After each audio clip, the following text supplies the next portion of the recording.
Welcome to Revolution Radio, where you, the listeners, are in charge.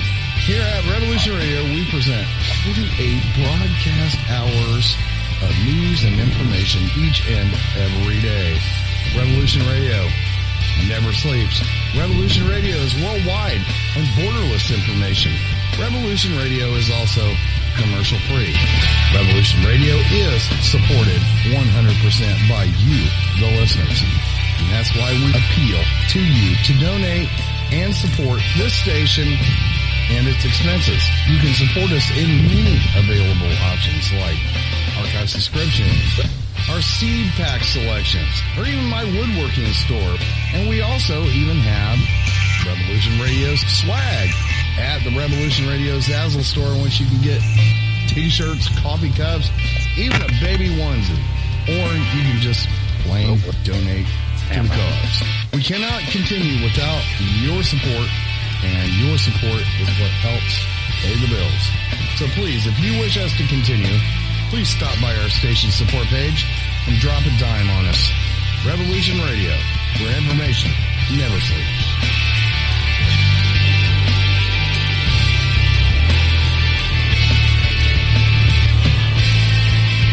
Stand by. Hello?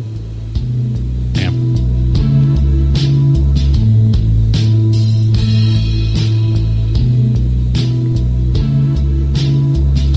Is your data safe? Do you have the necessary information to assist you in confidently living through just about any survival situation? Is survival and gardening, off-grid living, medical knowledge, or even natural or man-made EMPs on your list of personal concerns? Do you have your documents and your personal information in a safe place in your hands where you know where it is? Well, check out our preloaded EMP-proof thumb drive. Over 3 gigs of survival documents and how-tos, plus the USDA offline food preservation website, and much, much more, including a surprise bonus we just can't tell you about here. With plenty of room left over to store your most important documents. Imagine if a megavirus or a computer failure took out your bank, or all the banks for that matter. Are your banking records safe in your hands? So when they get things fixed and repaired, you can say, hey, look, this is what I had. You have it. I want it back. Is your personal data safe? Family records, addresses, phone numbers? Squeeze on over to freedomslips.com. Yes, that's www.freedomslips.com. Click the banner on the homepage for the EMP-proof bullet that we offer. So, folks, keep your data safe for your peace of mind. Revolution Radio, freedomslips.com. You don't need to expect us. We're already here. This is the people's war. It is our war. We are the fighters. Fight it, then. Fight it with all that is in us. And may God defend the right. Warning! Warning! We gotta stop them! They're gonna kill us all! See how the trouble you've started? Be they a government, be they industry, be they organized labor, be they anyone, or human being. Time when the operation of the machine becomes so odious, makes you so sick at heart that you can't take part. You can't even passively take part. And you've got to put your bodies upon the gears and upon the wheels, upon the levers, upon all the apparatus, and you've got to make it stop. And you've got to indicate to the people who run it, to the people who own it, that unless you're free, the machine will be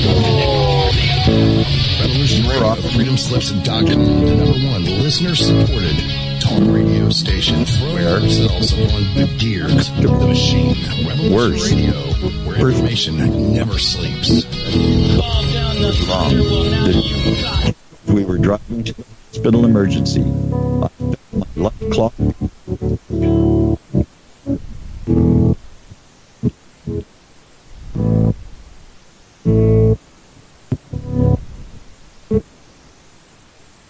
It happens more often than we can imagine.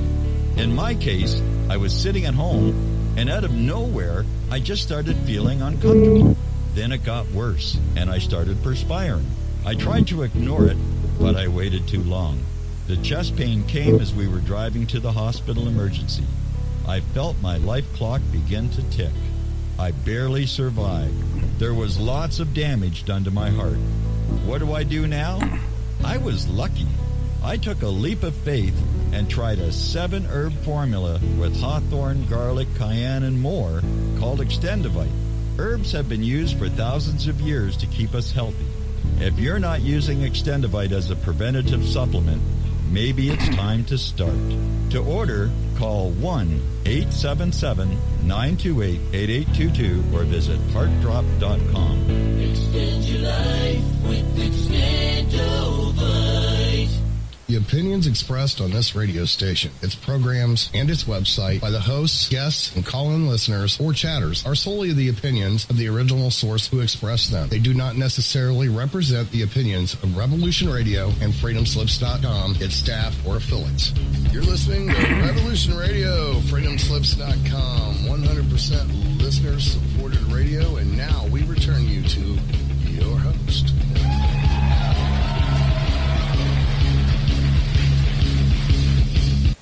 Hello everyone, I'd like to welcome all of you back to Ohio Exopolitics. I'm your host, Mark Snyder, and we are live once again. I'd like to say hello to Stephen and Solon, who I think I've got them both on the line now. You guys with me? Sure am. How you doing? Good, good. How have you been, Stephen? Awesome. We're getting a lot of work done today. A lot of yard stuff. Good weather. Solon, are you there? Yes, I'm here. How's everyone? I'm doing good, man. Thanks for joining me. I had an interesting discussion with Michael Uderbrook today about 11:30 this morning. You know, and I was going to say Michael Uderbrook from Figu, Canada, but I get a feeling he may not be with them right now. He just mentioned that briefly, and I didn't want to go there because it sounded like it was maybe, you know, a little personal. But if you guys listen to that, it's on Blog Talk. If you guys listen to that interview, then let me know what you think. Did he say that, or am I just making it up? You know, I think he is, because there was a newsletter that came out of the beginning of this month, I believe, or maybe it was the end of last month. Okay. And he was in there, so I'm about positive he is. Okay, so he's still with Figu, Canada. Yes. I think he got done translating the Arahat Author as well, so... He is? Yes, I believe he was involved with that. Okay. Yeah, he was telling me a little bit that the whole translation thing is a bit of a back and forth, and sometimes a struggle, and then things can sometimes get a little heated. That's just what I was kind of getting from the conversation. Yeah, it's rough. Is it? Have you been involved in that a little bit? Well, yeah. I mean, even within the circles I'm in, I'm constantly debating things, and so it's rough. Yeah. Everyone's so unique. Everyone has their own opinion about things, right? Yeah, but not only that, it's like Americans think a little bit different from the British, and then I don't know about Canada and Australia that well, so... Anyway, he said a few little interesting things that I thought were interesting that I thought I would share with you. One thing that I've had wrong for quite a while is that I guess the Timmers split off with the Sonar. And they must have been the same group for a while. And just for the listeners that might just be joining us, the Billy Meyer case is just tremendous in terms of the level of information.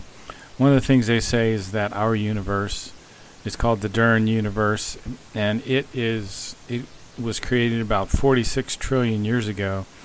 And there's a parallel universe called the Dow universe, and a group of extraterrestrial humans in this Dow universe are called the Timmers, one of which, a woman named Ascot, was Billy's mentor for about 11 years. But Michael was saying that the Timmers split off from the Sonar. And I don't know, do you guys remember the Sonar at all? I do remember you mentioning it, but or reading it myself too, but I can't tell you any specifics. Well, it's really interesting. If you... Michael Uderbrook never brought it up, but I believe when Semyase had her accident, and just to kind of recap that quickly, right around, I think it was 75, Billy was talking with this woman named Semyase, a Plejaren woman, an extraterrestrial woman, and they had been a little lax, I guess, in their protocol for the meetings, and she had, I guess, beamed into the center at some point, and Billy and Semyase were talking, and then a fellow walked into the room and disturbed them and kind of scared Semyase. And the other thing that was going on there is one of the reasons the Plejaren don't have contacts with us directly is because of our thought impulsations are very negative to them, because they're very much more highly evolved. So we're always emitting negative vibrations, for lack of a better word, some of which are unconscious and we're not even aware of. We're subconscious and we're not even aware of. So when they come up against an Earth human and they don't have their protective gear on, it's like getting, I don't know if you've ever been in the presence of a person that you thought maybe had been a criminal or a murderer or something, but you get this horrifically negative vibe. And I think that is what Semyase experienced, and she fell and hit her head. But the sonar were one of the people that helped her in her whole recovery process that took place. Does any of that ring a bell, Solon, with you? I'm actually not aware of the history of all that, so okay.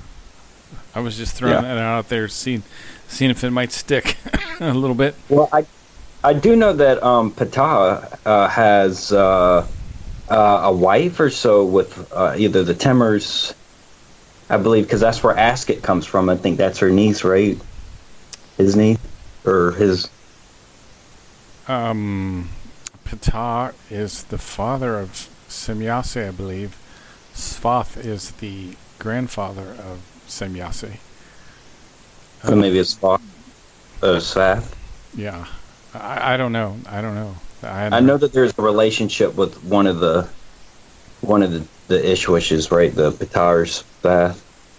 Yeah, maybe I shouldn't be qualified to speak because I don't have the material in front of me, actually. Well, some of these details are hard to remember. One of the things that Michael said was very interesting in our discussion is that in the Tao universe, they have two people, the equivalent of Billy, so to speak. One is a lady named Nessa, who shows she's a prophet like Meyer, and another guy named Alkan, I guess, which I thought was very interesting. One of the other things that I learned during the discussion is that the Meyer spirit form will continue to incarnate on the earth until 3,999. And at that point, I'm not exactly sure how he leaves the earth, but there's also going to be 500,000 to 600,000 people who will leave the earth at some time along this whole way to continue their evolution with higher evolved races. So I thought that was very interesting too. So I'm not sure what happens on the earth at that time.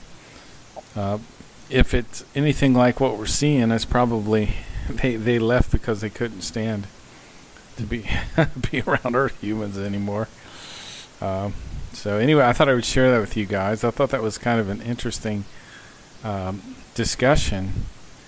Double check me and listen to the archive, because I thought Michael said something about not being with Figu Canada anymore. Now, I could be wrong. About that. Did you have anything you wanted to throw in, Solon or Stephen? Well, from my understanding is he's going to take a ship back to what is it, Layson, I believe it is, that planet, or is it? I'd have to have that in front of me too. Yeah, I think so. Yeah. Yeah. Okay. I just know that that's where he's supposed to get back on a ship, and he's supposed to go there after I guess his mission or everything's done here. Of course, it does state that we are on our sun is dying, so eventually we'll all have to leave. Yeah, I know. That's one thing from the Meyer material just kind of haunted me when I learned that.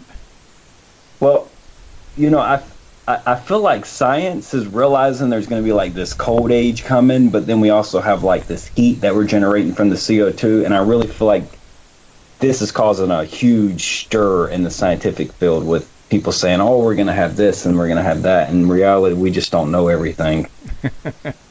Yeah, we don't know everything, do we? No. I sent you that one link that we just briefly chatted about, that was supposed to be something the CIA had redacted, like 90% of it. Oh, yeah. So I feel like because they don't know about the destroyer, they have all these theories about some of these catastrophic events that have taken place. They talked about Noah and I had shown this to another FIGU member, and they said that the date on Adam and Eve was almost, was just really close to what we were told in the contact note. Wow. They were definitely on to something in there. Wow. It's interesting. The government has decided we don't need to know about 80 or 90% of it. Yeah. It's just like our government, isn't it? Well, it seems like they definitely know more than we realize. Mm-hmm. So, but this is kind of part of the secret government more so than, what we consider like the public government. Right. Or called the black government in the contact note, if I remember correctly. Yeah.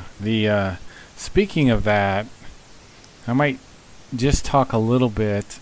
Well, what I thought I would talk about is, first of all, the Michael Uderbrook interview really quickly, and then I want to talk about what's going on at the U.S. border just for a few minutes. And then I want to break down one of the compound German words, Wesen. And Solon, I'm sure you can help out with that a lot. I sent you that information. I would love to talk about that, yeah. Excellent. And then I am going to talk about some new stuff that I learned from the Might of Thoughts, and I think that'll be the first hour. And I got some things written down about the second hour, but I think I'll hold them until we get around to that. I just want to bring out some information, and this comes from people, non-Billy Meyer people that I listen to and think have good things to say. First of all, I don't think Donald Trump is a traitor. And unfortunately, I think a lot of the folks today are not rational. And we've got to get to the bottom of this. I do not think there has been any Russian collusion, and the Mueller report basically said that. And I think mostly the media knew they were lying about the Russian collusion. So anyway, the corruption in our government, I think, is really over the top, and they almost got away with this.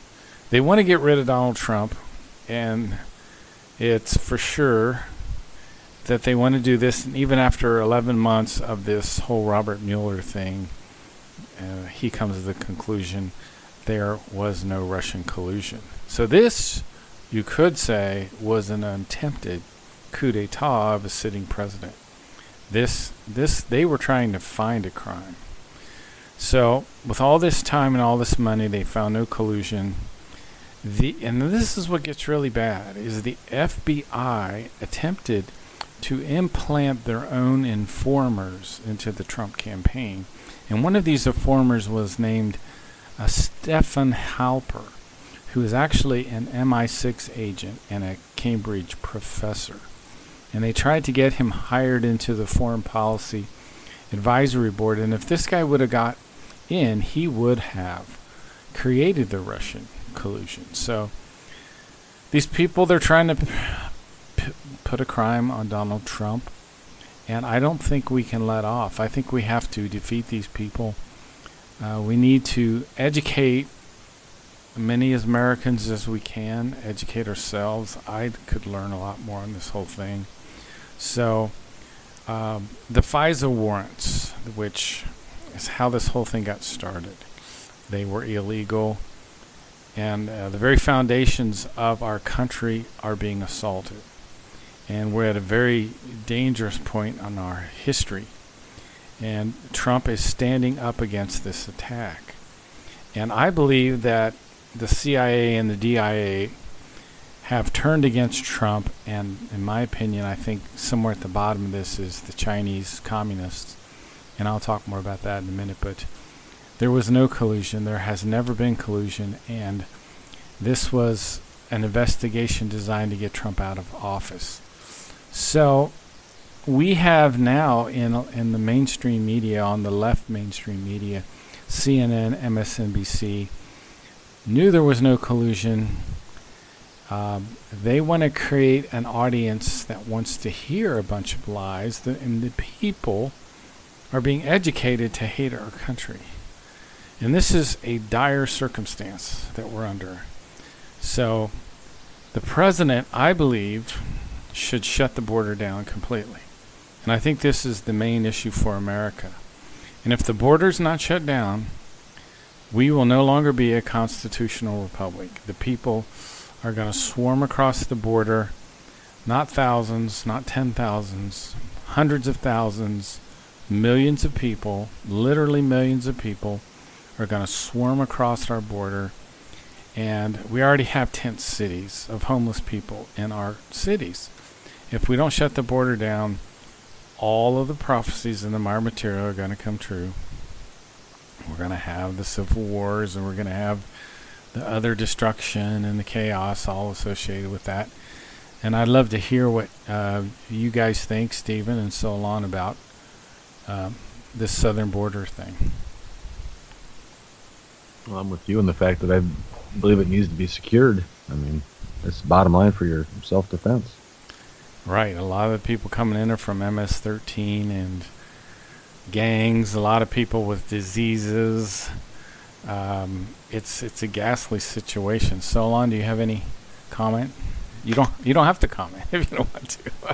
Well, I mean, I have a friend who is from Texas, and he sees that there is a something needs to be done with the immigration, but shutting down the border entirely is kind of an issue. I don't think it can just be done like that. Just like kind of like what you see with Brexit, with them wanting to leave the EU, but leaving the EU altogether and not having any type of relations with any of the surrounding areas is detrimental, because they do need one another. So we really are all caught at a catch-22 because of this global trade situation. But you have people that are coming from there and going to school, and then you also have the opposite, where people from America have jobs in Mexico. So if you shut this down, you also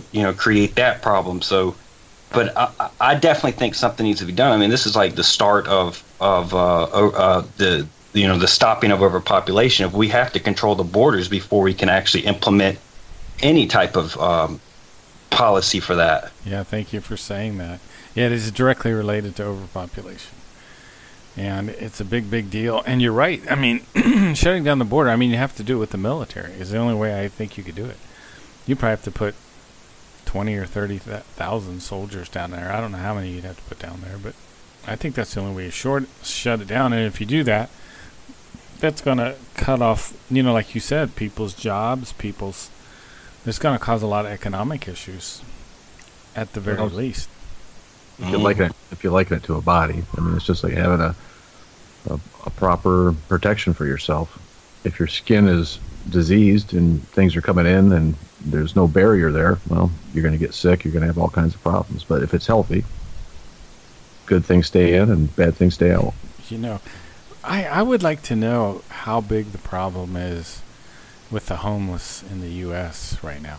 The one thing has been done is they've repaired and put some extra borders on, believe it or not, on California.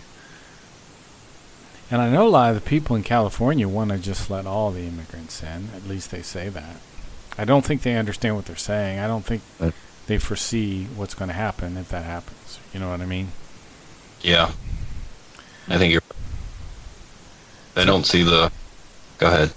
They don't see the true effect of that. So anyway, that was one of the topics I thought it was worth at least discussing. Don't let me dominate the conversation too much on that. We can move on if you guys are ready to move on. I want to talk about, one of the German words, or one of the things that Billy does. And Solon, I'm going to look to you for your expertise here. It seems like Billy creates a lot of compound words in German, right? Like yes. He'll put one word with another one, and if you look up Wesen in German, just standard German, you'll see definition like entity, essence, being. But I think the Figu definition is a little different. Do you remember off the top of your head that one? No, I do not. If you're asking me, okay. I don't know the definition off the top of my head. Okay. Now, it was very interesting. So we have Wesen, and then we have Wesenheit. So I guess he's added something to the word Wesen. And the word Wesenheit, as it's defined on the Figu dictionary, says inner natural form. And if you look in dict.cc, which is one of the good German dictionary websites, Wesenheit has several definitions. One of which I thought was really interesting was universal consciousness, or universal, what did it say? Universal essence. Well, go ahead. You do want to be careful with that website, because this is kind of the problem with native Germans and Figu. A lot of these words have lost their meaning, and I think that's what the Figu dictionary's about as well for the Germans, is that they get the proper meaning. Oh. And so you might find things on those sites that don't necessarily correlate. I think we talked about that with Wahrnehmung and Wahrnehmen. Say that again, which word? Wahrnehmung. What's the definition of that word? Oh gosh, I used perception. I think they call it. I don't know what they call it actually. It's but what's the word for truth? So that is interesting about that. It is var, which is true. Okay. And then truth is Wahrheit. Wahrheit, and that's the part of the title of the Goblet of Truth is Wahrheit, correct? Yes. Yeah. Okay. And I know we know this, but I know there's probably people tuning in or people that are listening to this later that aren't as familiar with this. Could you kind of describe what Figu is? Well, to be honest with you, I call it a book club. A book club. I like that. Yeah. Yeah, because at the end of the day, all this stuff is in books, and that's how they want to keep it in a physical form, and that's really what this whole organization is about, is the studying of these books, of these teachings. Label it what you want. Now, but you're in North Carolina, and there is a group meeting in North Carolina, right? Yes. Yeah. And are you guys a translation group, or are you a kind of a study group? Well, right now, we're still trying to put our feet in the sand. We're trying to figure out exactly how we want to go about this, because if we become strictly North Carolina, all the people that are outside of it almost have to be looked out as outsiders. So we are still trying to figure out how we're going to go about this. But right now, we definitely look at ourselves as like a starting up group. Would you focus on translations or focus on learning? Honestly, I find that we're more interested in concentrating on the German language and teaching it and making sure everyone understands the German, more so than translations. That's it. Wow, so there's three options then.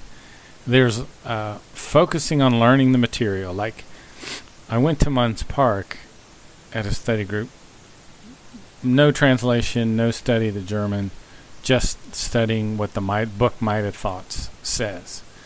That's option one. Option two is strictly like a translation group.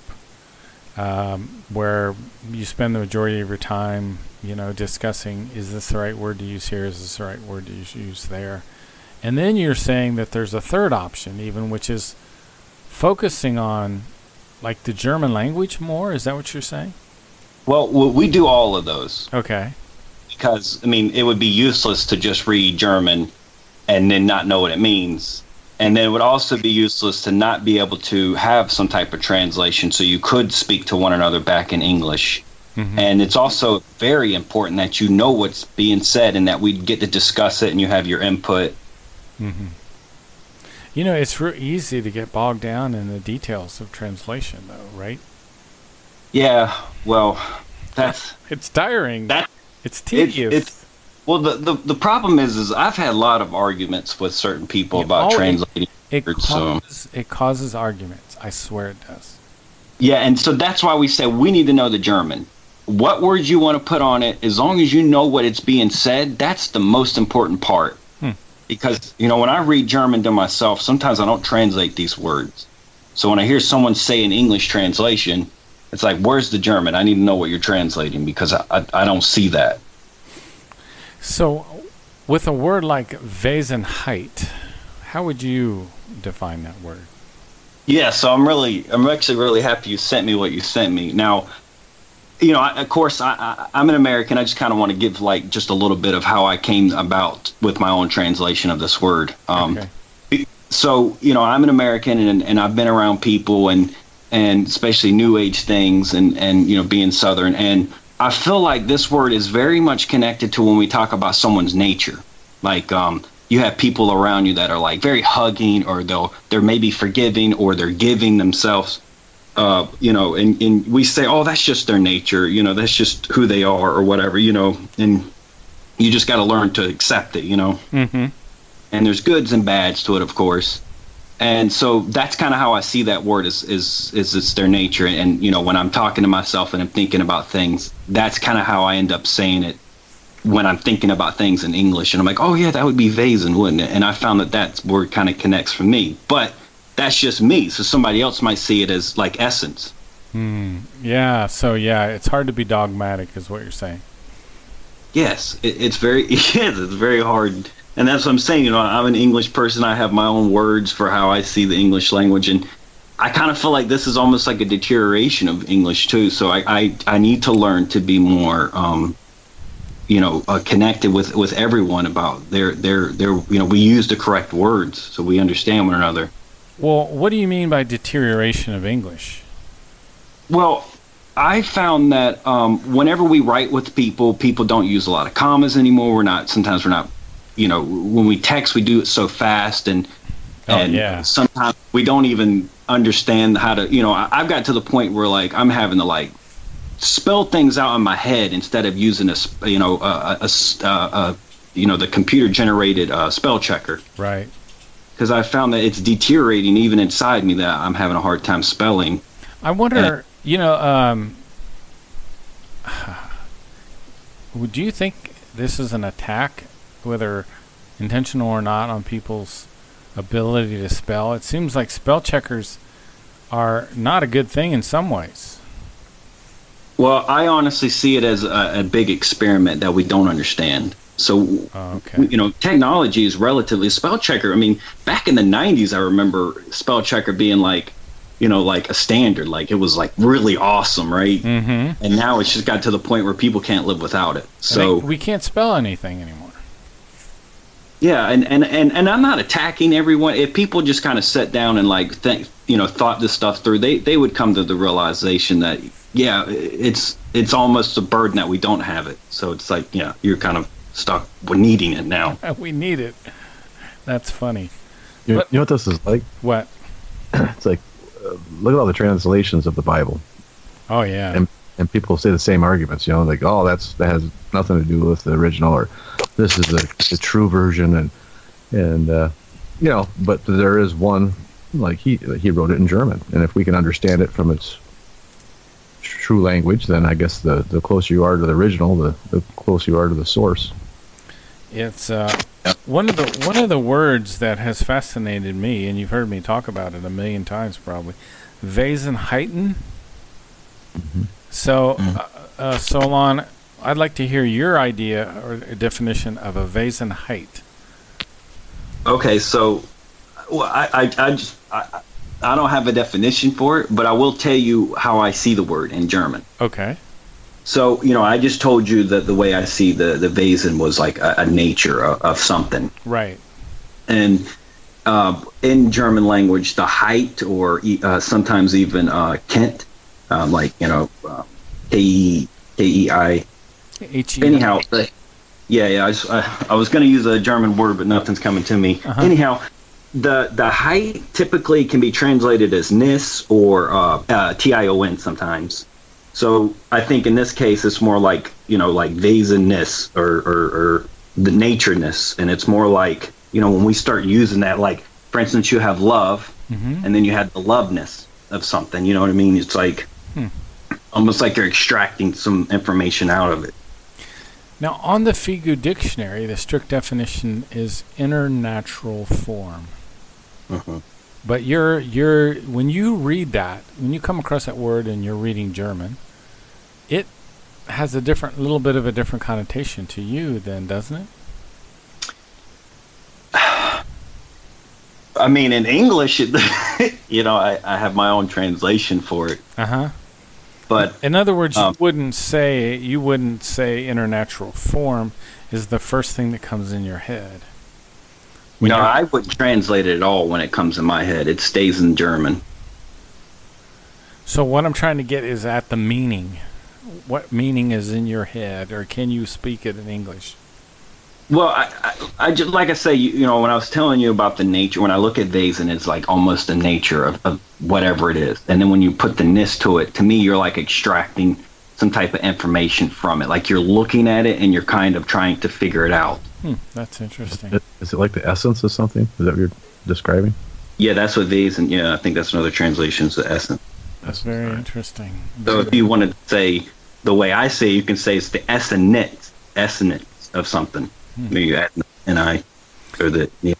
Now, this was the example of the Wesenheit used in a sentence, and this was in German, and I put this through the DeepL translator, so this may not be 100% accurate, but it says, so the entire body and the brain of the human being, as well as the spirit, are two fundamentally different inner natural forms, both of which, in their coarse substantial as well as their high fine fluido kind, are of a fundamentally different nature. So what I think this is telling us is that we have a material consciousness and a spiritual consciousness. The material consciousness really focuses on really who we are in this lifetime, where the spiritual consciousness is the sum total of all the knowledge of all the lifetimes, even though the spiritual consciousness isn't completely awake yet. It isn't completely conscious, correct? Yeah, that's correct. Well, can I add some information? I don't want to. Please. I don't want to steal the thunder of this. No, please do. So the human being is made up of both a material as well as a spiritual, and the words they use is like the coarse material substance, which is a Gobstoffsinnlich, or Gobstoffslich. Or I think it is English. Anyhow, and then you have the Feinstofflichkeit, which is the fine material or the fine fluid. I love that word, Feinstofflichkeit. Yes. Is that the spiritual consciousness or the fine That is just matter? I think Figu translation is fine fluidal. Forces? I think is matter or stuff or. The fine fluidal, I think, is just what they use. Actually, that's it. That's what they want it to be translated as. Well, that's so interesting. But I think it's also been called fine matter. Fine matter. Fine matter. So I think the spirit form is made of what's called fine matter, correct? Yes, sir. Yes, it lives in that world. It literally even exists in that world, even though the Meyer material explains that it comes into our part of our middle brain called the superior colliculus. It kind of resides in the fine matter world and the coarse material world at the same time. Okay, so it gets transmuted to the material side. Transmuted. Okay. Well, I think you used it last time. Did you use transmute or did you say transmitted? Transmitted. I don't know, but I like the word transmuted. Yeah, that might be within me. I have my own vocab, and I got to be very careful what I say. So that's interesting. It's transmitted to the fine. I should say the material side. Typically, it makes its way into the subconscious, and then we have to turn it into bring it into our consciousness, of course. So, 21 days before the sperm fertilizes the egg, the spirit form comes out of the fine matter world, enters into the body of the tiny little fetus, and embeds itself in the superior colliculus, which is like your middle brain, the area where your thoughts and your feelings and a whole bunch of other things are.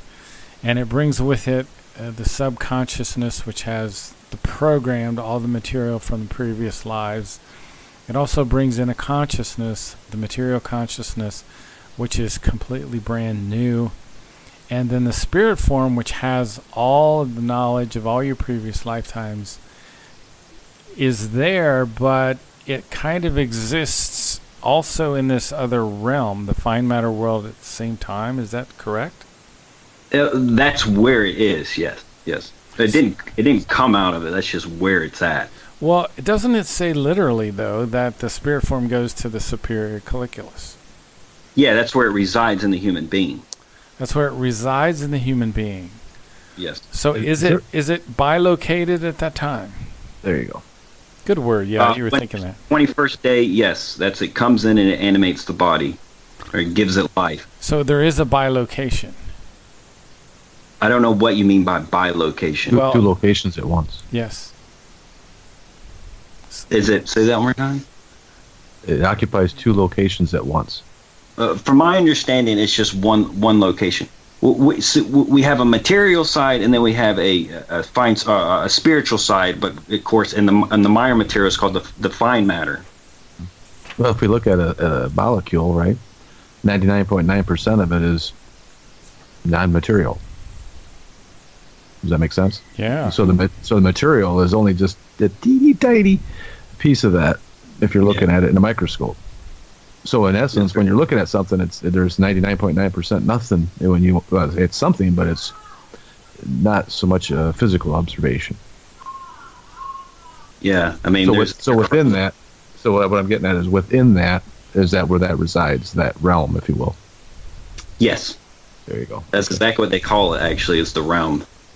This is really interesting. Let me read a little bit of what it says in the book, The Psyche. It says, okay, and this is the word Gemut, which I want to discuss with you after I read this, because this is another German word that really has some interesting things about. So the Gemut is referred to as the spiritual block and factor, which within the spirit body of a life form, we could do a whole show there. In this case, the human being regulates and looks after the spirit-based consciousness-based feelings and the spirit consciousness-based thoughts in itself in a constant equalized form. Now, what I understand that to mean is that the Gemut controls the thoughts and the feelings of the spiritual consciousness. This is another way I say it just to understand it. But it says, contrary to the psyche, the Gemut of the spirit realm, that kind of goes to what you're saying there, Solon. The Gemut of the spirit realm cannot be influenced by negative powers. As example, negative thoughts, but only neutral positive ones, which therefore means that only powers corresponding to an equalized form of positive and negative penetrate into the Gemut, through which the Gemut always exhibits an equalized harmony, from which the half-material psyche again profits to a certain extent. So, the Gemut controls our thoughts and feelings in terms of the spiritual consciousness. And it does say, it says the Gemut of the spirit realm. So that kind of goes along with what you're saying, Solon. But what I'm still kind of wondering about, because if you read in other places, it does talk about the spirit form coming into the body of the child, right? I don't think the gamut controls it. I think that it is like, as in it's giving off feelings based off of I believe the infindong, as well as what we put inside of ourselves. Okay, here's what it says. It says, in this case, the human being is okay. The gamut is referred to as the spiritual block and factor, which within the spirit body of a life form, in this case, the human being, regulates and looks after the spirit consciousness-based feelings and the spirit consciousness-based thoughts. So, do you guys read what I read there, which says the gamut is regulating and looking after the thoughts and feelings of the spiritual consciousness? Well, to me, that's like a neutral, balanced realm that it's in, right? Mm-hmm. And if you're going to resonate with that, then your consciousness receives that neutral, balanced energy, whatever you want to call it, right? Mm-hmm. That you, for lack of better words, I guess, are in harmony with. Mm-hmm. I don't know if that's accurate or not, but that's how I'm seeing it. Like if it's if you're picking that up for like a crazy example, like an antenna, if your body is picking that up and you resonate with it, is that going to help you along your development for neutral, positive, balanced life? The first time I read this, this is coming straight from the book The Psyche. And I've said this before on my various shows, that the first 50 pages, I think I read it like 15 times, trying to really grasp my mind around this. So Solon, please comment on the gamut and the spiritual consciousness, because isn't the gamut actually part of the spirit form, and the gamut controls the thoughts and the feelings of the spiritual consciousness? Or do you disagree with that statement? I just want to say that from my understanding, I can't remember if this is the psyche or the gamut that lives in both realms. That being I think it's the psyche. Yeah, it is. You don't have your book with you handy? No, I'm actually at my grandma's house and trying to help her. Okay, sorry. You're at a disadvantage then. Yes, but this information is embedded within me. Okay. However, I always am scared that I put the wrong information out there, and it burdens me a lot when I say the wrong things. You know something? Talking to Michael Udebrick today is the most astounding thing, because after, you know how in-depth his movie is on reincarnation. And I think people should go out and look for Google and YouTube, search for Michael Udebrick, and the reincarnation of the spirit form and the evolution of the consciousness. But what he said is he feels like he's just covering it in broad strokes. And I don't know how it could have been much more detailed than it was. Is what I'm saying, yeah. And he says, compared to what's in the German, he said he feels like he's just covering it in simple, broad strokes. Yeah. But you know what, though, too, Solon? I understand what you're saying, too. I certainly don't want to profess that I know anything and trying to teach anybody, but it's just a talking point. I mean, for me, I'm trying to wrap my head around this information, and some of my concepts might be wrong, but that's how we learn. I don't know. Yeah, I'm the same way. I'm open to get corrected, and it's okay. I'm just trying to understand. I something hit me like a ton of bricks today. Yesterday, I was reading Might of Thoughts. And I wanted to cover this. We'll go over it in more detail later. But there are actually negative thoughts that are beneficial, which I had no idea. And this is like my 8th time through this book. And I cannot believe I missed that. I feel like I wish you could tell me what you mean by that.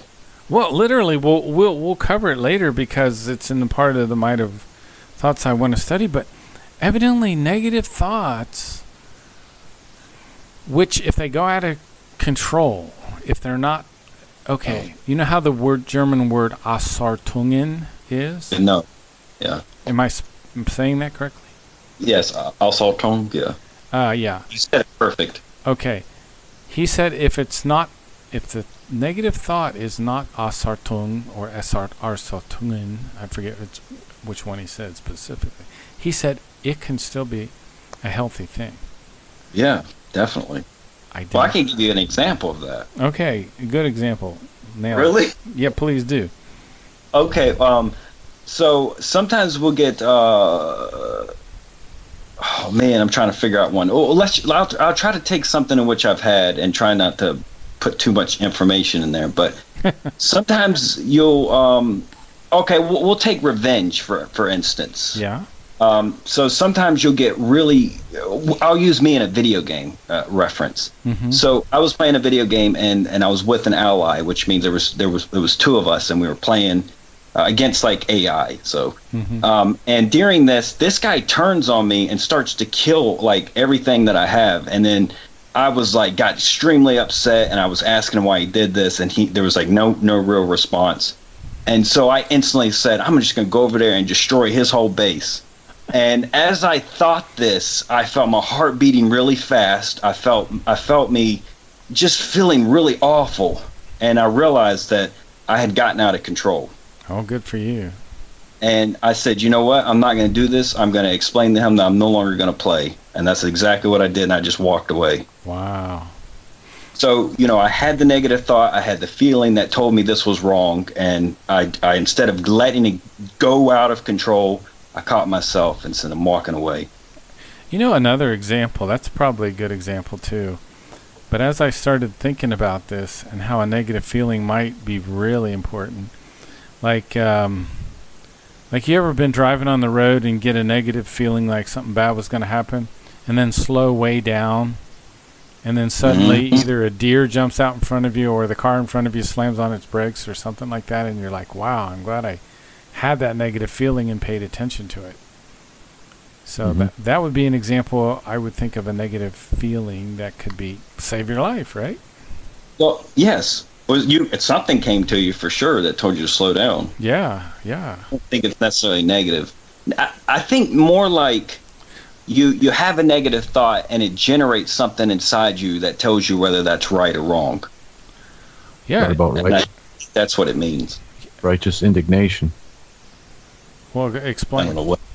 Well, that righteous indignation, if you're upset about something, but it's for the right reasons, it compels you to do something.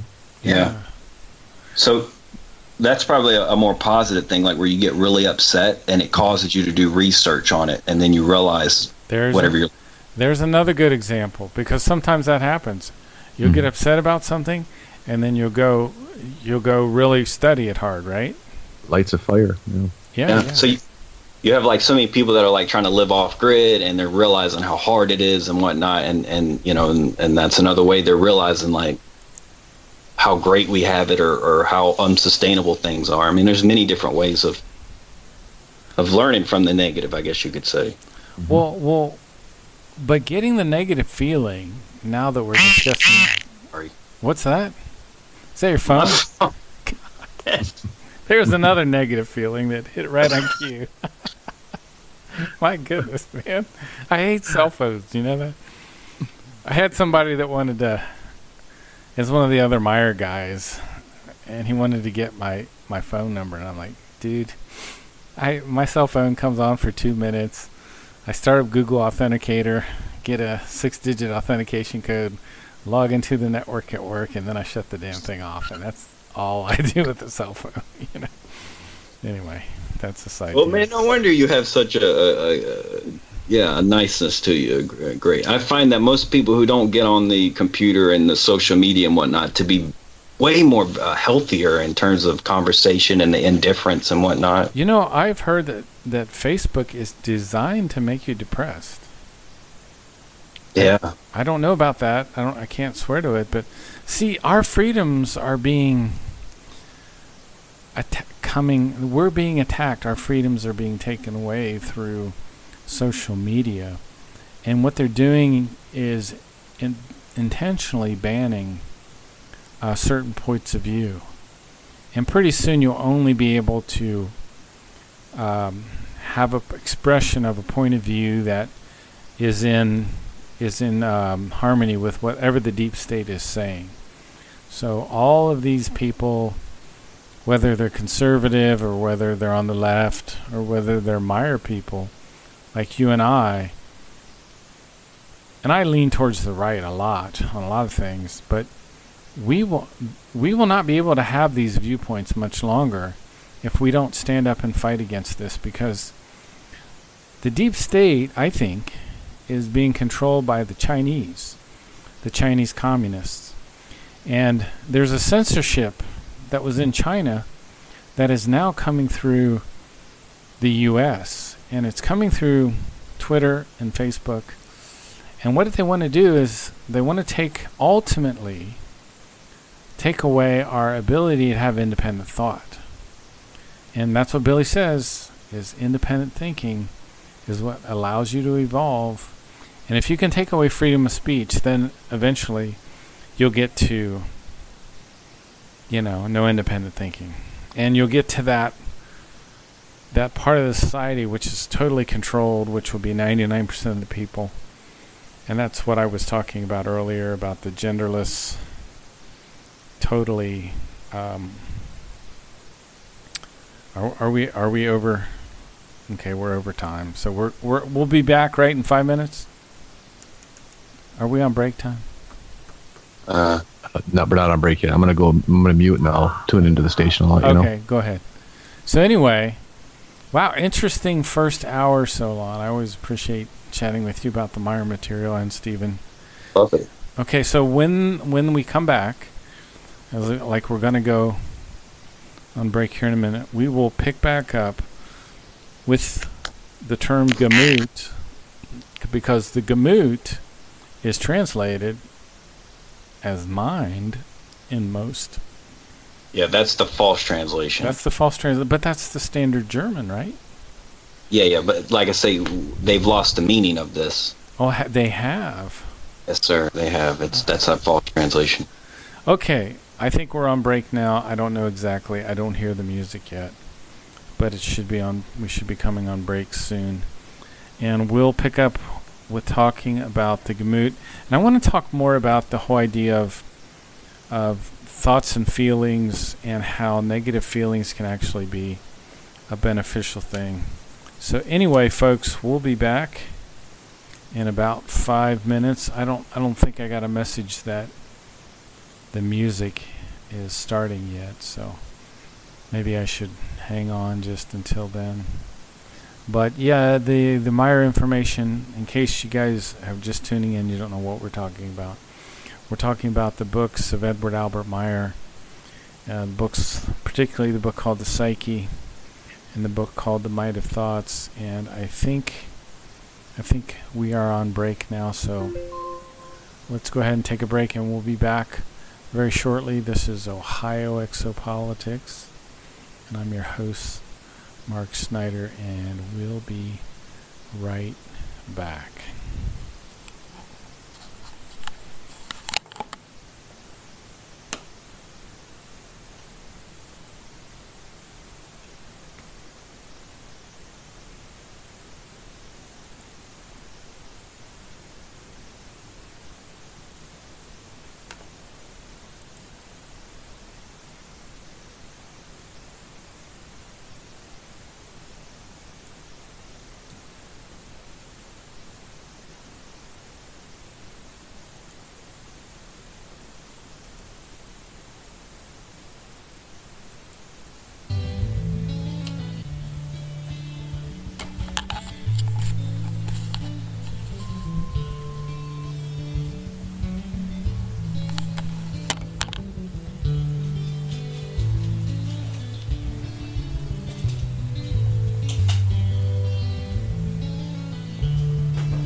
freedomslips.com. We'll be right back after this message.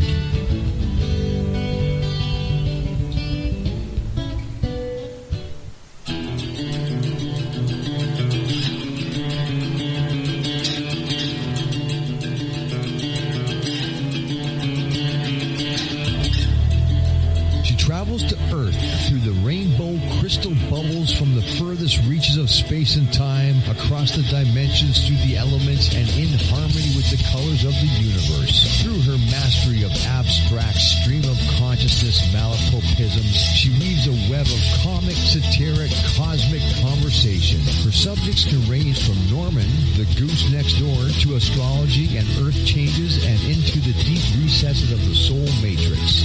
She holds a wealth of knowledge on herbs, plants, and astrology.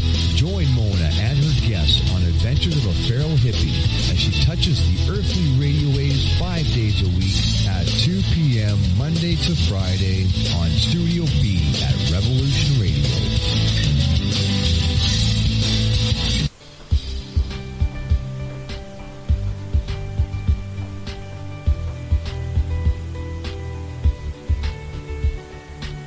Transcending time and space, let us take you to the place inside your mind where thoughts divide and mysteries unwind.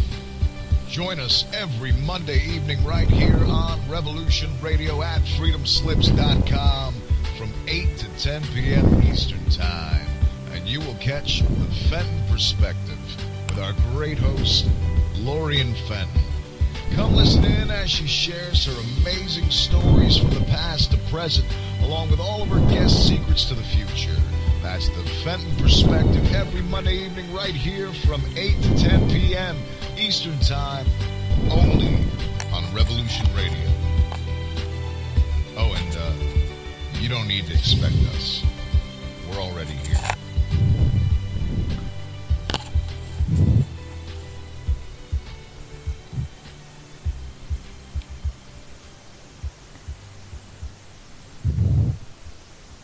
Who are we? Where do we come from? Are you curious about the origins of the human race? Join me, Gavin McCall, and a variety of guests on Ancient Humans, where we decipher world events, explore scientific theories, personal stories, myths, mysteries, and lore about the history of the human race.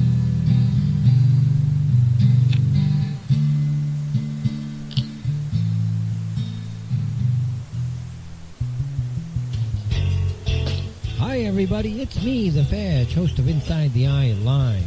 Before the Sunday mainstream media political pundit talk shows, there is Inside the Eye Live, where we break down some of the weekly mainstream media talking points before the talking points even get aired.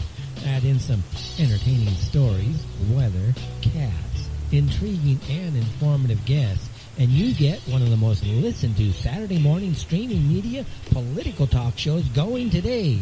And it's all right here on our flagship station, Revolution Radio at freedomslips.com. So join me, the Fetch, for Inside the Eye Live every Saturday morning at 10 o'clock a.m. Eastern. It is truly intelligent media for the politically aware.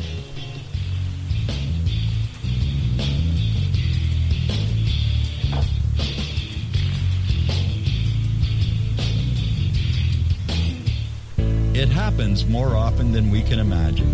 In my case, I was sitting at home, and out of nowhere, I just started feeling uncomfortable. Then it got worse, and I started perspiring. I tried to ignore it, but I waited too long. The chest pain came as we were driving to the hospital emergency. I felt my life clock begin to tick. I barely survived. There was lots of damage done to my heart. What do I do now? I was lucky. I took a leap of faith and tried a 7-herb formula with hawthorn, garlic, cayenne, and more called Extendivite. Herbs have been used for thousands of years to keep us healthy. If you're not using Extendivite as a preventative supplement, maybe it's time to start. To order, call 1-877-928-8822 or visit heartdrop.com. Extend your life with Extendivite.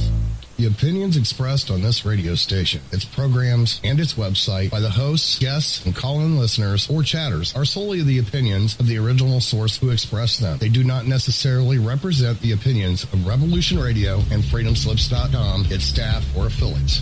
You're listening to Revolution Radio, freedomslips.com, 100% listener-supported radio, and now we return you to your host. Hello everyone, I would like to welcome all of you back to Ohio Exopolitics. My name is Mark Snyder. I'm your host. I've got Solon and Stephen, and we were discussing one of the amazing writings of Edward Albert Meyer.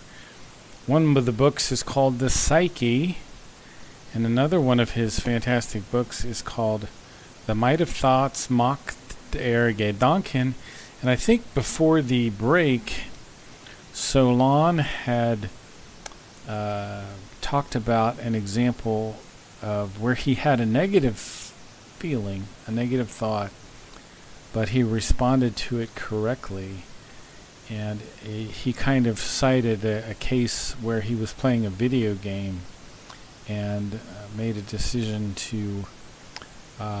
did you make the decision to stop playing, Solon?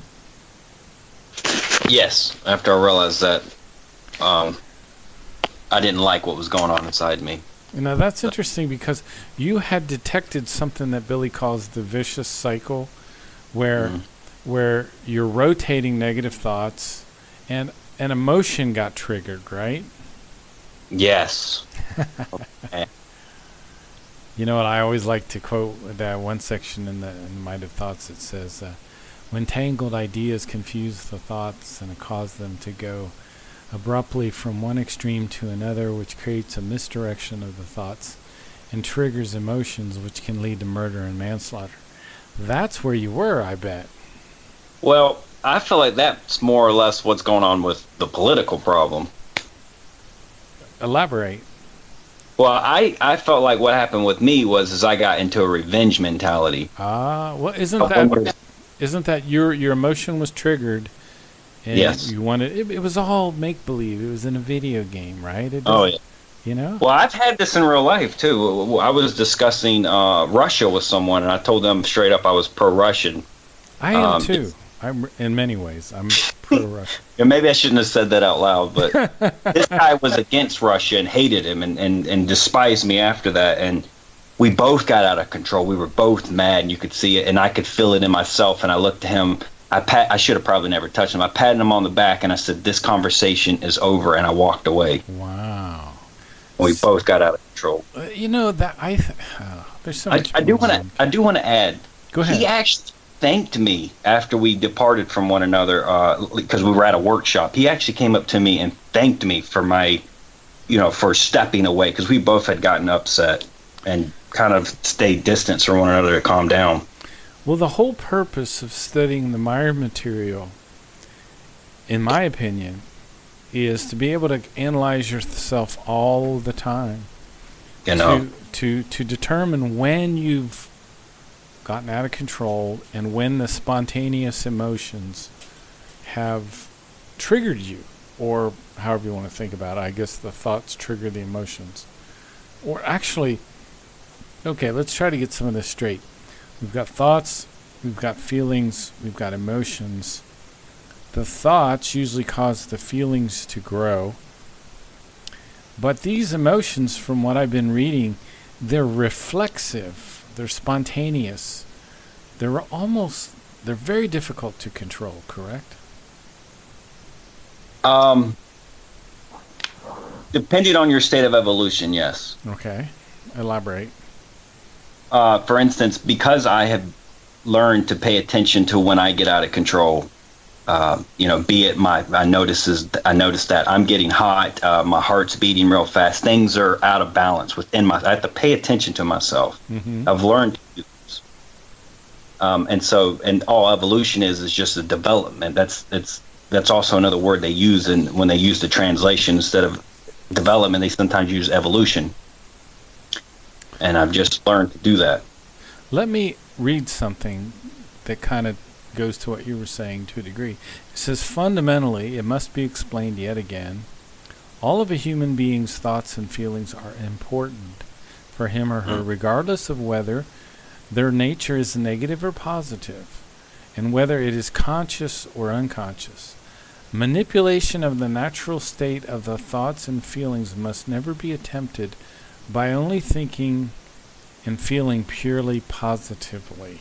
So that was one of the things that really hit me hard when I was kind of studying through things this week, because I probably overemphasized the positive, where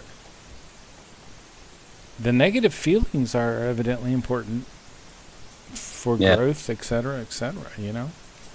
Yeah. Well, I mean, you know, when, for instance, I'll give you another example about the negative. I used to be around people who would get bullied, and it would make me feel uncomfortable, and it was sometimes I'd eventually do something because I just got so annoyed of it. Mm-hmm. But that uncomfortable feeling was telling me that something was wrong, and I just ignored it, and yet it was of a negative nature.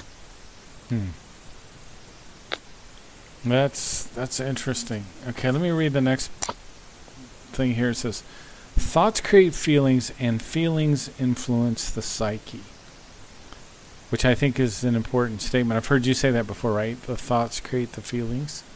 Yeah, it's a boomerang, I think they call it in the psyche, where you have the feeling, and the feeling generates another thought, and then they just go back and forth. So it can be a bad thing or a good thing depending on what's going on in your psyche, right? Well, the Ausartung is when it's a bad thing. Okay. So the German word for thought is Gedanken, and the German word for feeling is Empfinden. No, that's the spirit. That's the Empfinden is the spiritual perception. But that's the counter to the material side has the thinking, the spiritual side has the Empfinden. So Gedanken is the word for thoughts, and the word for feelings is Gefühl, or something to that effect. Gefühlen. Is that what you? Yeah, that's what I was trying to say. Gefühlen. Yes. Okay. Or Fühlen. So the thoughts create the feelings. The feelings influence the psyche. The psyche, whereby in turn feeds back to the okay, let me start that again. The thoughts create the feelings, and the feelings influence the psyche, whereby in turn feedback to the consciousness is triggered. And with that, further thoughts. If the thoughts are of a conscious nature, then the feelings also arise in this form. And this certainly should be clear. However, if the thoughts are of an unconscious nature, triggered by unconscious perceptions of some sort and by an unconscious recognition, then often the feelings also function in this form. So we've got not only conscious thoughts and feelings to pay attention to, but just, I guess we should be aware that unconscious thoughts and feelings are also going on. Yeah. Something about that. So, Stephen, did you have something to say there? No, I find it interesting. Like, okay, well, a feeling. All right. Well, that manifests itself by what? Your body releases chemicals, right? Right. Whether it be dopamine or adrenaline or whatever, to produce a feeling that matches your thought. Well, that's interesting. Very true. I've also read that the psyche or the thoughts need to discharge their energies, so to speak, and that happens through the feelings, I believe. Well, okay. Solon, go ahead. Well, I don't know. This is where I kind of get perverted. So there are certain ways that you discharge feelings in general, and I was going to use self-pleasure as one. I think that's probably the most known with people who talk about they're trying to de-stress and whatnot. Mm-hmm. That's definitely one. And then you have going in nature or maybe beautiful music. Mm-hmm. Okay, so this kind of, for me, goes back to some of Billy Meyer's, the 77 meditative sentences. Right. Okay. What's the function of that? Well, it gets your thinking back to neutral, positive, balanced thoughts. Right. Right. That produce feelings that are in matching that, and it brings that balance. So, take another example for, let's say you're a sports player. How many times did you practice something in your mind before you did it physically? Oh my. Okay. And why do you do that? And does that help? Yes. Even though it's non-physical, right? You're not doing something physical like lifting weights to get better. You're mentally processing that in your mind. And does that help your performance? It certainly does. Because why? It's producing those feelings before the event ever took place. You're experiencing that almost like a dream, if you will, right? That's not physical, but you're experiencing it before the event even transpires, and you're prepared for it. Just like you practicing an instrument. You can practice in your mind, right? Yeah.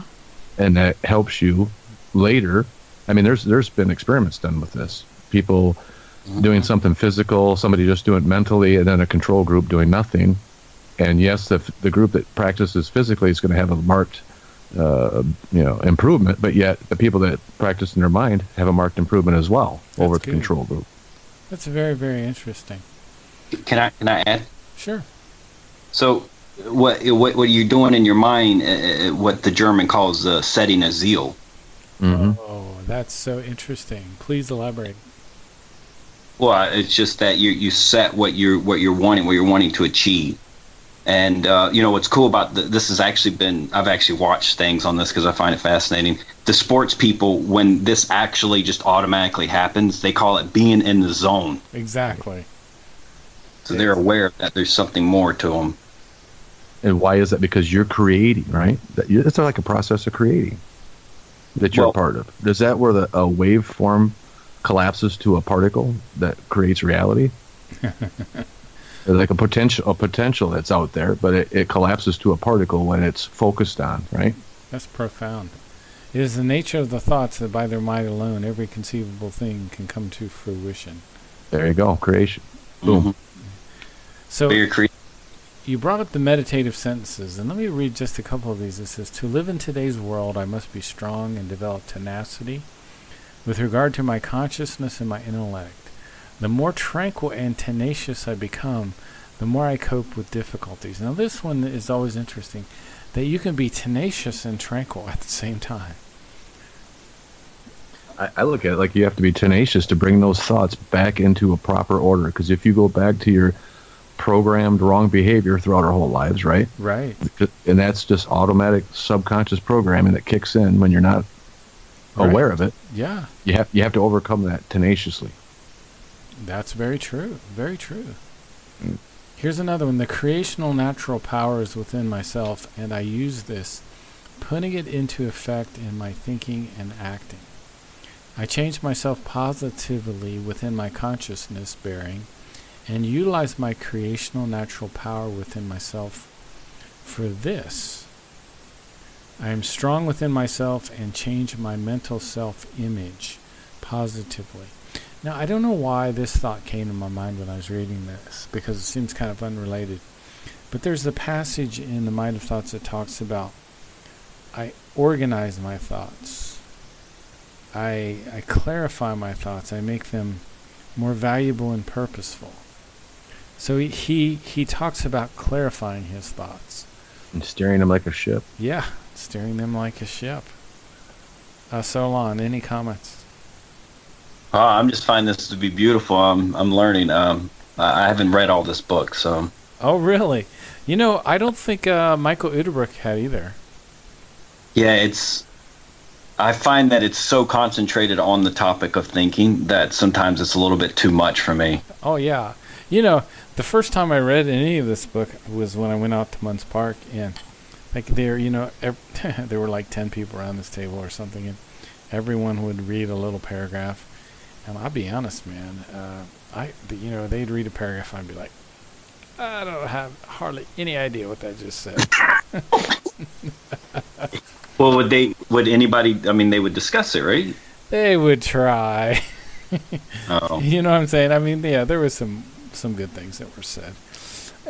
Let me read this. It says, in this form, feelings can therefore create and influence thoughts. But the necessary prerequisite is always that a thought is first created, regardless of whether it is conscious or unconscious in form, so that a feeling comes into being. Did you want to comment on that, Solon, or try? Well, this was stated in the contact notes about the amygdala. I think he calls them the pair nodes. And this is also part of the Gewissen. Whenever you have a thought, it tells you whether it's right or wrong based off of the feeling that it generates. And not just a feeling, but like, you know, I've talked about, I think we discussed it about the people who go to skydive or jump off a cliff with a parachute. Like they get that, don't do it, don't do it, don't do it. And, you know, they're getting this impulse from their gewissen that says, you know, this is wrong, this is deadly, I'm trying to protect you, don't do it. And then they eventually jump anyhow. What is the gewissen? Oh, I'm sorry. The conscience. So you have the conscience, and then you have. It's just better in German, so I say it in German. Sorry. So you said there's the conscious, and then there's what else? You have the conscience, and then you have the conscience. And the conscience is like that good or bad, you know, the devil and the angel. Yeah. So, yeah. So the gewissen in the German is what is talking to the guy saying, "Hey, don't skydive, don't jump off this cliff," or whatever. And this comes from the amygdala. What is the amygdala? The amygdala. It's the pair nodes. Oh man, it sits on the sides, both sides of the middle brain. Really? Yes, and it sends out an impulse to the. Well, I don't know how much of this I can explain. Oh, is this part of the spiritual teachings? There's some of the spiritual teachings. This is more with science, and I'm sure it's in the spiritual teachings as well. But you have to understand, like when I learn this stuff, I also go back and look and see what science knows, and I find all these documentaries, and I'm like, man, this is awesome, this is fascinating, and yet they don't understand it. Oh, okay. And that's probably where I'm a little different, because I love to talk about the science part, because there's so much that we do know, we just don't understand its implications. But they are finding this out, that people with people that are in jail don't have these things, and they're wanting to create the technology to send these impulses, which is kind of a scary situation. Oh, that's interesting. So for some reason, the person that's the convict, some of them, when they grew up, they didn't develop these normal safeguards or checks and balances, is what you're saying. Genetics, you would say that they've atrophied almost, they've shrunk, and so the impulses are not as strong as they would be. Wow. Because of our diets and... Well, you know, that's an interesting thing, because a lot of trees have been wiped out here along the sides of the roads, and sometimes I literally drive home another way just so I don't have to see all that death, because it creates a certain feeling in me that I don't like. And I think there are people, for one reason or another, on the earth that no longer respond to the destruction of creation with a feeling. It's like they're so numb, they just, you know, they don't even think about it. What do you think of that? Well, I have two thoughts, if you're asking me. Sure. Well, I think one of them comes back to we no longer pay attention to our inner feelings, what these impulses that we get. And another one is that this is like happening on an unconscious level, because I won't ever forget the first time I ever passed a forest that had been clear cut, and my stomach burned, and I was getting sick, and I was like, what's going on? What's wrong with me? It was so strong within me.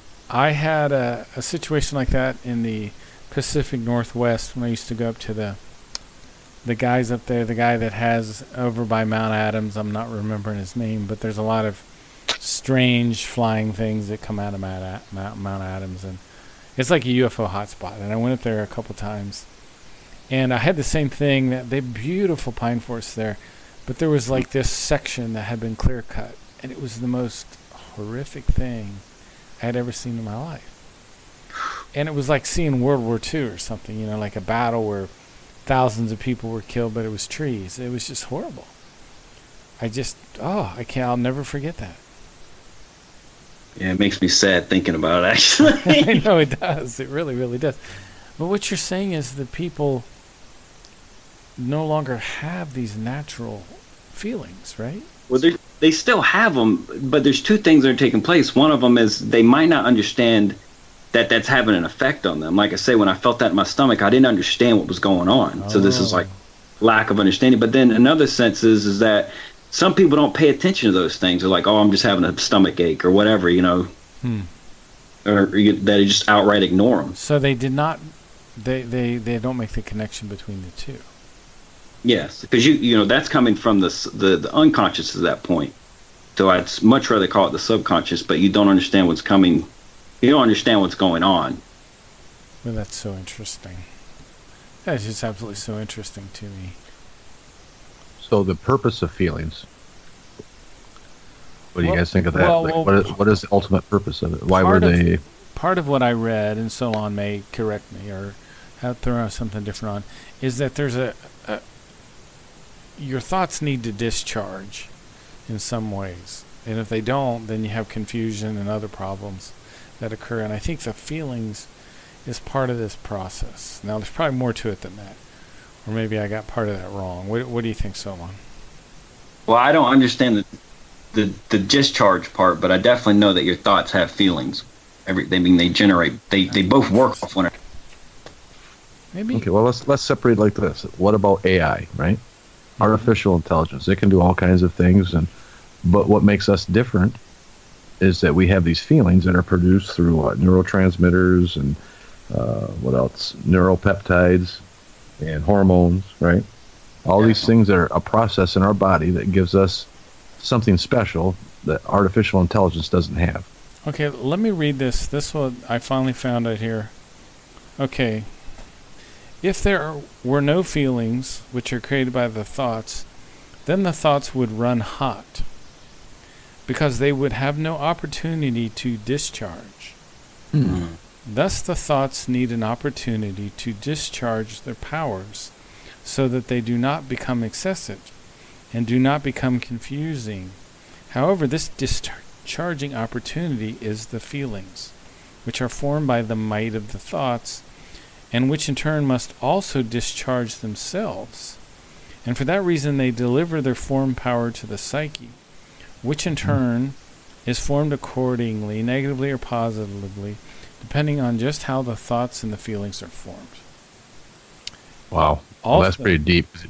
Because if you could create as quickly as your thoughts manifest themselves without being regulated or governed in some way, and if they truly create things, right, then you'd be creating things left and right, and there'd be no control. You wouldn't have any way of slowing it down. It'd be just chaos. You know, there's a guy named Thomas Bearden, Colonel Thomas Bearden, and he calls, there's something about the brain. There's something that's called the dendrites, I think. And I need to go listen to his stuff again. He's a colonel in the military, and he's a scientist, very intelligent scientist. Whoa, this guy's intelligent. What's his name again? Thomas Bearden, Colonel Thomas Bearden. He's one of these guys that talks about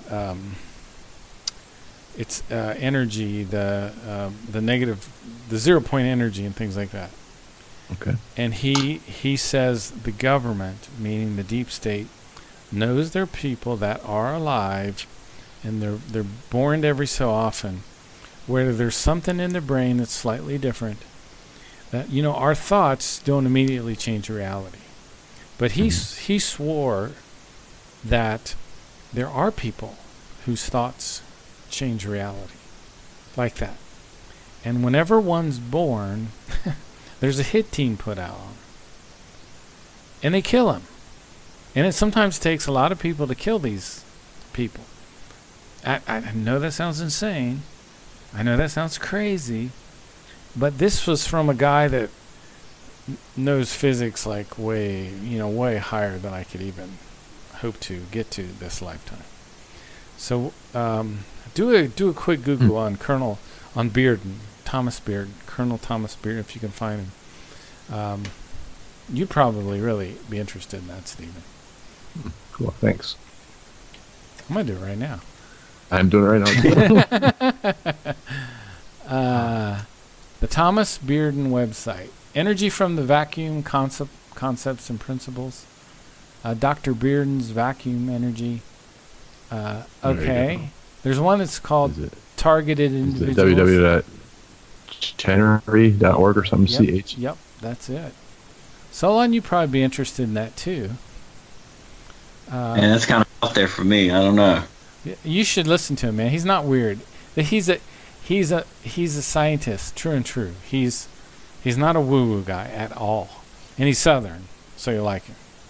I might be Southern. That doesn't mean I get along with all of them. Okay. No, this guy's brilliant. I mean, brilliant. And he's not a woo-woo.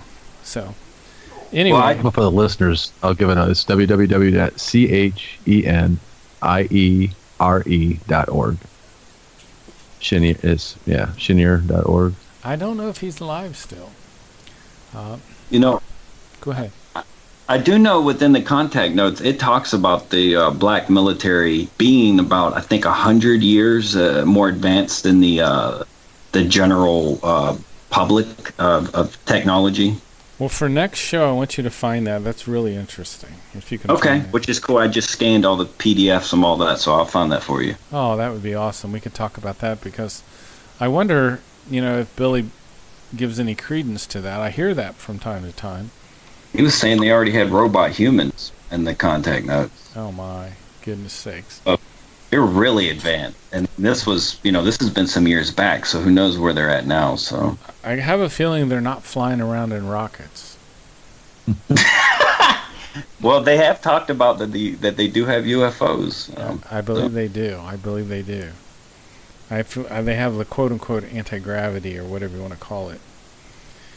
Yeah. So anyway, let me read this.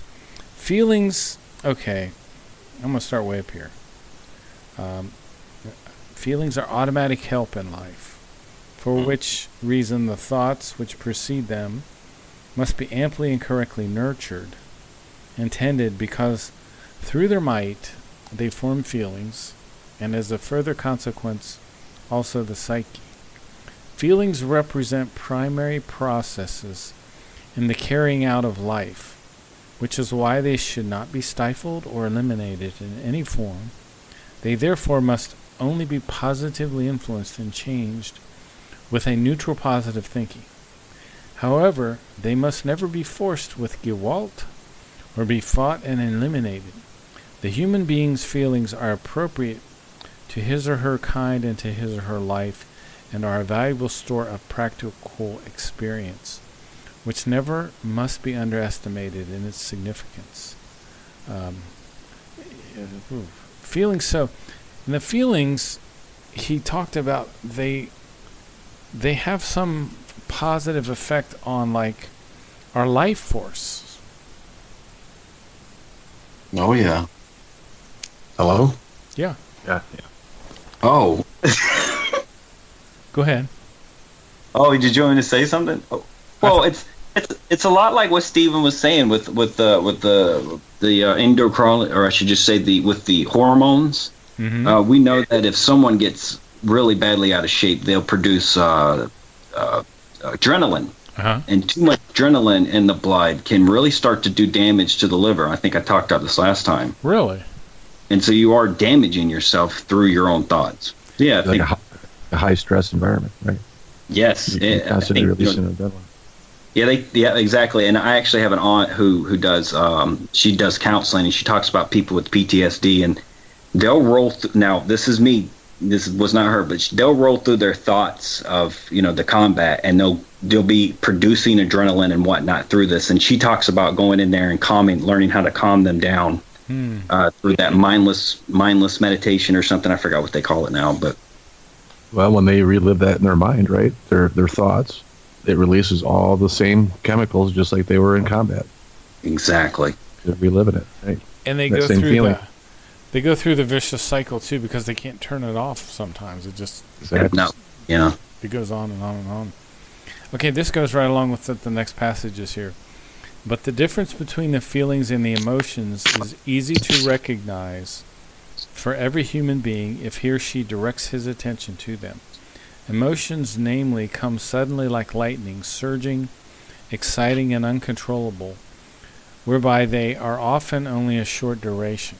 However, feelings manifest slowly and are associated with a preceding thought process, quite in contrast to emotions, which are not preceded by any thoughts. To bear in mind with emotions, however, is that they lead to thought processes from which feelings then develop in accord with the emotions, and indeed with a long-lasting duration. An interplay thereby comes about among the emotions, thoughts, and feelings, which then often leads to actions which are connected to emotions. For example, grave acts of jealousy, hate-motivated violence, and acts of revenge and so forth, which is exactly what we were talking about before, which is kind of ironic. Mm-hmm. So we have to then, the whole idea is to recognize when we're outside of the neutral positive equalized balance, and when our thoughts have drifted into the Assortung or the Gewalt, right? Gewalt. And yes, and then the emotions are triggered in the, like we were talking about the people that are, that have had time in the military, and the emotions get triggered and they go back into the whole, in their mind, the whole battle is relived. And we do that too. But it wasn't, we weren't shooting at people usually. It was something else. You know what I'm saying? It was some argument, or it was some debate, or something. Illusions. Well, go ahead. Well, if you have a mood, right? It can, if it's held for a long time, it can become a temperament, and then a temperament can become your personality after a long time. It's just defines you as a person. Like that, man, he's always angry, or man, she's just depressed, or wow. Those things develop, and they just get stronger and more entrenched and harder to break. And it becomes an attitude, right? Right. Wow. So you don't want to be developing these bad attitudes. Right. Now here's I love those 77 sentences because they stop that process. In its tracks. Okay, so here's where you become really. I don't think I'm not there yet. Like, I couldn't tell you always if a thought is Assortung or Gewalt. Like, I might have a negative thought, so I tend to judge all my negative thoughts harshly. But some of those are important and productive. And evolutive. And evolutive. Wow. Okay. Well, I mean, I think in the contact notes at one point, the Pleiarans were so harsh on their emotions that they were almost emotionless. They thought that was a good thing, and Billy had said, did like a little symbol drawing and said, "Here, study this," Instead of telling them, I think he gave it to them in a drawing for them to study. You mean one of those symbols, those spiritual symbols? Yeah. That whole area I know nothing about. Do you know anything about that? The symbols? Yeah. Yeah, I do. I'm not allowed to talk about them, but yeah. Oh, okay. No. What is the term again for the spiritual teaching? I think it's Geisteslehr. So the Geisteslehr is what I'm missing by not actually being a member of FEE. Yes, sir. And there are certain things in that which you can't discuss, right? Yeah, I mean, to an extent. I mean, a lot of this stuff is brought, just like when Michael got on your show, and maybe I shouldn't say this, but when Michael got on your show and he was like talking about it's such a broad thing, and that's exactly how I see a lot of these books. It's like telling you wind exists, and yet you can't see it, and then giving you like tools to giving you the ability to maybe realize that wind exists. I think I'm losing your point. Well, explain again. Repeat that. Okay, so you've been in school, and they were like, "We're going to learn about math," and you're like, "What's so important about math?" And then you get out of school and you realize that I got to learn how to, add up all these numbers from the grocery store, so I know how much I'm spending. Right. You start doing that in your head, and you start learning how to, do the addition, and you realize how important it is. Mm-hmm. But beforehand, you didn't think it was even important. You're like, I don't need to learn math. I don't need to learn all this stuff. Or even today, I think we have this with algebra and whatnot. And then, when you start to go into like physics and all this other stuff, you start to realize how important it is to know this math because it's like, you know, it's like having to deal with the physical, the reality of physics.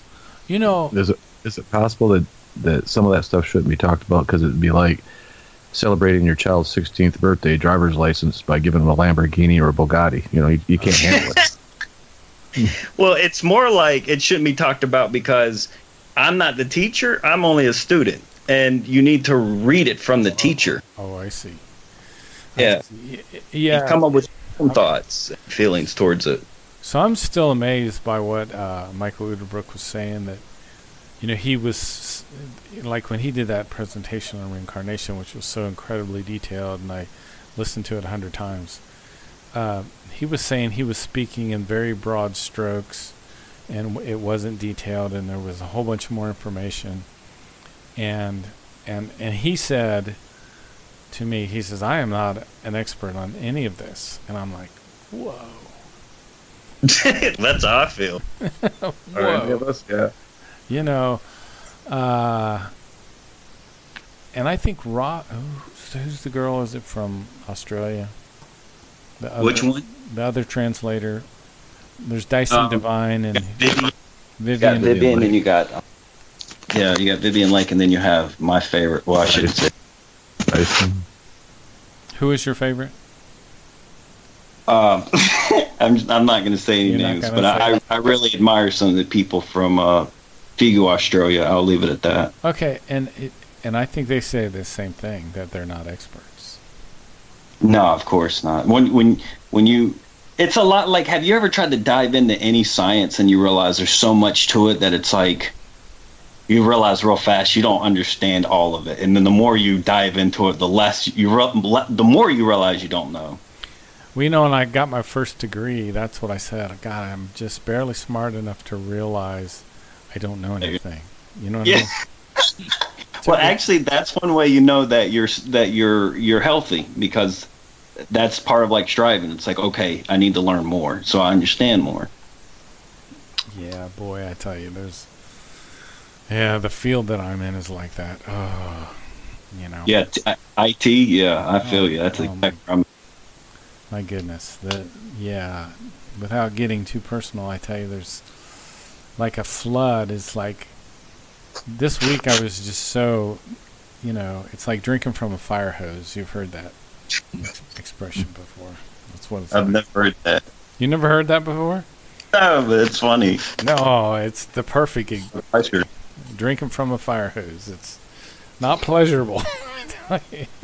That's a lot of pressure that comes out of those things. A way you could drink. Anyway, but tell us again what this, you called it the Gevision? The Gevision?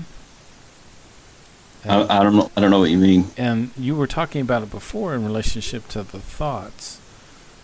And the amygdala? Gewissen. Gewissen. You know, I'll break this down for you. Okay. So wissen means to know, when it's a verb, of course. And then when it's a noun, it's like knowledge.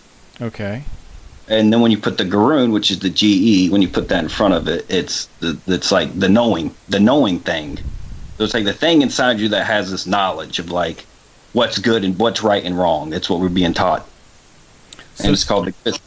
So Semyase said, everybody has within them a spirit form that never dies and never sleeps, and records everything that you do, all your impulsations, and it will tell you if your thinking is right or wrong if you've learned to pay attention to it, right? Yep. That's what that. Well, there's more to it than just that, but that's the material one for sure. I don't know the. I mean, that's a massive topic in and of itself. But you have that. I think that the amygdalas are part of the middle brain, and we've learned that middle brain is like the most ancient part of us. You know, that is fascinating. Or they call like the outside part, like what we've evolved into. I forgot what they call it, but you hear scientists talk about how great it is, the outer parts, and then in reality, the inner parts are so much more important. Got like a reptilian brain or something. That part I'm not sure of. I'm not. I don't guess I've I'm not a no brain expert. I've just done my own little research in some of this. Well, let me get back to the book here. It says, with all of that, the human being must be conscious that not only positive thoughts and feelings are productive, rather also negative ones, which is why the erroneous opinion of certain positive thinkers and positive writers must therefore never be held and accepted, that solely positive thoughts and feelings are life-affirming and evolutive. Truthfully, negative thoughts and feelings, which emerge in conscious and controllable form, as well as in unconscious and uncontrollable form, are just as necessary to life as are the positive. Whether the arising thoughts and feelings are of anxiety and fear, of joy or sadness, of rage and fury, of disgust or of attraction, of sympathy or antipathy, or of courage or cowardice, they all correspond to those basic human feelings and the preceding conscious or unconscious thoughts, which for the human being are important for survival. There is a fact with which the eminent authorities of positive thinking unfortunately do not come to grips because they do not understand that. For the human being, negative thoughts and feelings are also of enormous life-supporting and life-preserving significance. And I have read this book 8 times, and that never stuck with me. That's why I had to read the damn thing 8 times. I should be doing that. Isn't that funny? Isn't that an amazing book? This book is awesome. It is, yeah. Have you read it all, Solon? Have you gotten through it yet? No.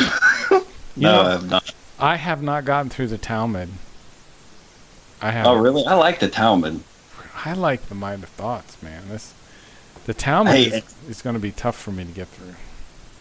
Go ahead. Oh. I didn't mean to interrupt you. Well, I just have so much to say on what you just read. It's like, okay. I felt like a lot of that had so many examples, you know. Go for it. That's great. Well, I think in the beginning you talked about how the positive is good for the evolutive nature, right? Mm-hmm.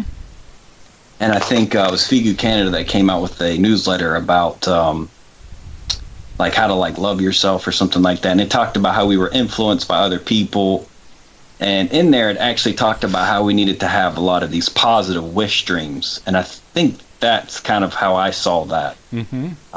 So you're like having all these beautiful, you know, these dreams inside you. And these are actually creating these positive feelings, which make their way inside your subconscious. And then later, you know, they can come out as healthy events that take place. Within you, like kind of like a feedback loop almost, you know, with their thoughts and feelings. So you can constantly have these, you know, when you do the positive, you're actually creating this healthy environment in yourself, and this also has a effect with the outside of the environment as well. You know, this whole idea of a wish dream is very, very interesting because I also have learned it's useful sometimes to have just wish dreams that are neutral, completely neutral, that aren't really like, you know, oh, this super wonderful, fantastic thing. Like, I have this wish dream now that I use of raking some hay that I have out here and just putting that hay on, you know, the standing beds or putting it in the garbage. For some reason, that I envision doing that in my mind, okay? And it's where I feed the deer out here. I bought a whole big square of Timothy grass earlier in the year, and I spread it down all over, thinking the deer might like to eat it, but they don't really like to eat it. So it became, like we were talking about a couple weeks ago or whatever, it kind of helps the soil, and all this grass is growing. So, and even the birds now pick up little pieces of it and take it up to their nests and whatever. So it's been something real kind of positive. So I rake a little bit of it up every once in a while. Guinea pigs like that. You might want to watch out. You're going to have a whole bunch of those in your yard. Yeah, I don't doubt it. So anyway, that's my little wish dream. But I had I wonder about these wish dreams, because I had a little a wish dream the other day.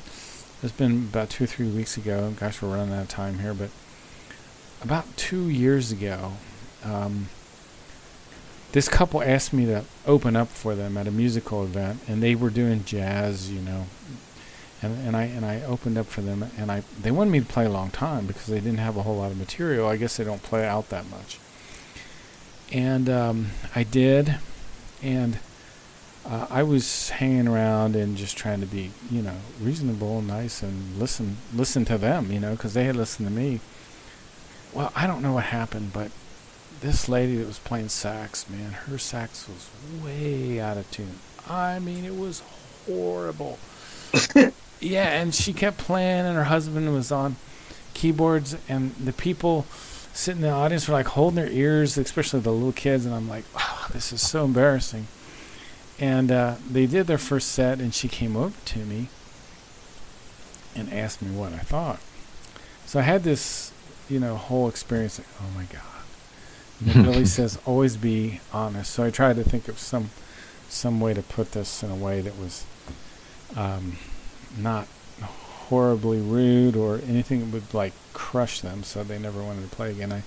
And I told her to kind of, I think your sax might be a little out of tune, so maybe I fibbed a little bit there because it was way out of tune. It was horrible. And this lady had green hair. She had dyed her hair chartreuse. Just okay.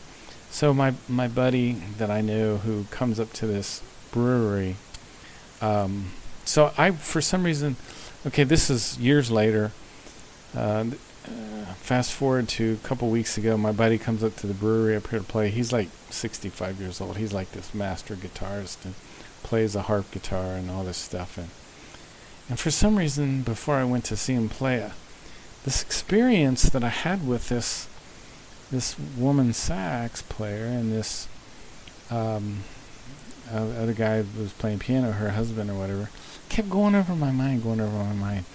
And sure enough, at the end of my buddy playing, after a couple of hours, this lady with the chartreuse hair comes up. She didn't even recognize me. She didn't know who I was.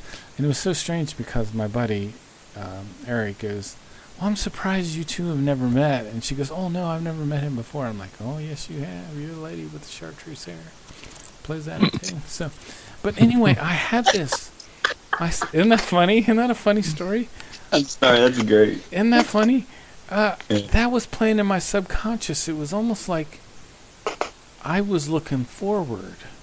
Like I subconsciously knew that I was going to run into this person again. So, have you guys ever had weird experiences like that? Maybe it's only me. I don't know.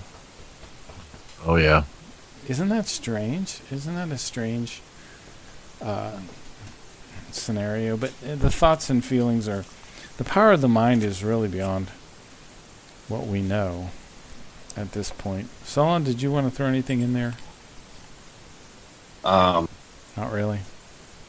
No, I thought it was an interesting story. Okay. I definitely think that you're right about that.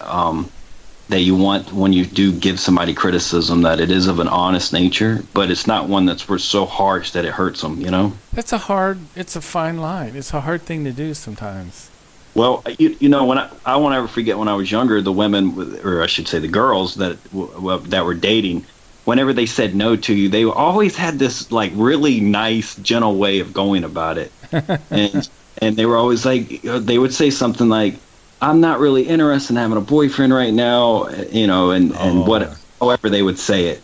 And you were like, okay, you know what I mean? And you wouldn't lose your confidence, but you were like, okay, so she's not interested or whatever. Right. You don't see this much anymore. It's like people are just harsh. There's no padding anymore. It's just destructive almost, Well, I've got to learn to be better where I'm not as harsh. Oh, me too. Sometimes I'm a little bit harsher than I should be. But Billy was real emphatic about being honest too, isn't he? It's probably the most important part for evolution. I'm sorry to. Really? Okay. Elaborate. Well, if we don't know the truth, for instance, if you wouldn't have told that person that they were out of tune, they would have never. They might not have known, and therefore they've been able to improve. Can you imagine going through another 20 minutes of that? Oh my God. Well, that's how I feel about sarcasm. It's like when you ask somebody a question, they give you sarcasm, and you're like, okay, so that's what they mean, and you're supposed to just know that they're lying to you, and it's just like, I don't get it. You're gonna have to explain why this is, such a great thing to do, but I don't like it. Oh, so you're not a big fan of sarcasm? No, and it's weird because I've read, I'm trying to understand it, and I've read that all of a sudden this is supposed to mean you're more intelligent, but how is lying intelligence? That's interesting. I don't have a good answer for that. I've constantly tried to figure it out. That's very, very interesting. I'm going to read a little bit more here. Normal negative thoughts, which are important for life, are also combated. It is therefore wrong to fight the normal, healthy, negative thoughts and feelings. How did I miss this, man? But it is therefore also wrong to assume or to support the view that thoughts alone could produce any true feelings, because it is effectively just the thoughts alone which create the feelings, only that this very often does not happen consciously, but rather unconsciously. A large number of such unconscious processes operate daily in the human being and generate feelings, often also unconscious, of which the human being does not know the origin. And since these unconscious processes of thoughts and feelings, as well as their effect on the psyche, are not known to psychiatrists and psychologists and so forth, they are simply contested or called into question. This is equally so with the fact that exclusively the thoughts are able to form feelings. The effective fact is that feelings can only be created through conscious or unconscious thoughts, and that this is not only under pronounced most favorable conditions, rather it is also in any case. It is therefore in no way the case, as is asserted by unknowing psychiatrists and psychoanalysts, that the thoughts and language only co-stimulate the feelings in certain minimal wise. And since it is a fact that exclusively conscious or unconscious thinking is responsible for the creation of the feelings, it is also clear that volitionally implemented neutral positive equalized thoughts are also able to fundamentally influence and change the state of the feelings. Consequently, this corresponds to no mere wishful thinking, nor to a misjudging of reality as it is claimed, for example, by psychotherapist Dr. Gunther Schleich, who in this sense believes that he must take human beings for a ride and mislead them with erroneous assertions which run counter to the truth. Thoughts create feelings, and these feelings influence the psyche, whereby in turn feedback to the consciousness is triggered, and with that further thoughts. If the thoughts are of a conscious nature, then the feelings also arise in this form. This certainly should be clear. However, if the thoughts are of an unconscious nature, triggered by unconscious perceptions of some sort, and by an unconscious recognition, then often the feelings also function in this form. This is the most amazing book. It's called Macht der Gedanken, The Might of Thoughts. The root and fruits of all human phenomena are in one's own consciousness and its thoughts, the might of which translates everything into reality. I think we're out of time. Thanks, Solon. Thanks, Stephen. It's always a pleasure. Look forward to next week's show. You guys have a great week. We'll talk to you later. Bye-bye. Yeah.